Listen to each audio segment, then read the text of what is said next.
में ऐठ के हो सब देखो स लइका बा बैठ के हो। जब चल रहिया में ऐठ के हो सब देखो स लइका बा बैठ के हो। बारू लाखों में एक लोग आँख लेना से के सबके धड़का दिला दिलवा। हाय रे हाय दिलवा, हाय रे हाय दिलवा की गलिया के दिलवा तोहार हाय दिलवा। हाय रे हाय दिलवा,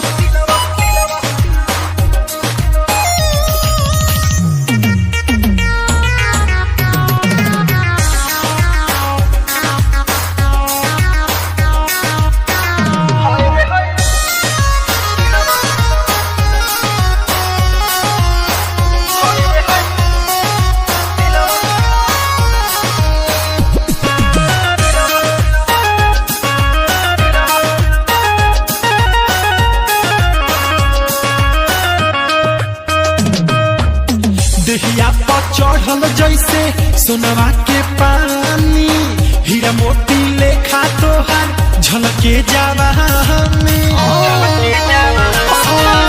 देहिया पर चढ़ल जैसे सोनवा के पानी, हीरा मोती लेखा तोहार झलके जवानी। काहे ढाहे कहर लचका के कमर सब कहर जगा दिला फिलवा। हाय रे हाय दिलवा, हाय रे हाय दिलवा की गलिया के दिलवा तोहार हाय दिलवा। हाय रे हाय दिलवा,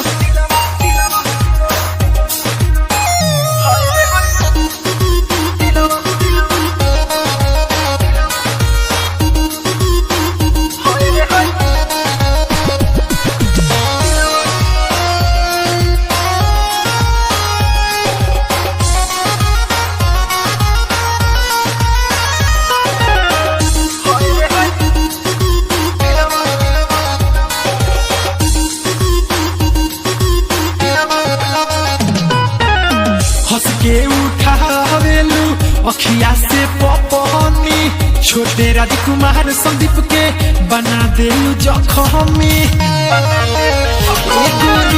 हंस के उठावेलू अखिया से पपहनी, राइटर राजकुमार दीपक के बना देलू जखमी।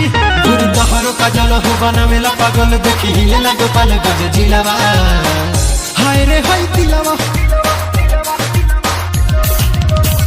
हाय रे हाय दिलवा की गलिया के दिलवा तोहार हाय दिलवा। हाय रे हाय दिलवा, जब चल रहिया में ऐठ के हो सब देखो स लइका बा बैठ के हो। बारू लाखों में एक लोग आँख लेना से के सबके धड़का दिला दिलवा। हाय रे हाय दिलवा, हाय रे हाय दिलवा की गलिया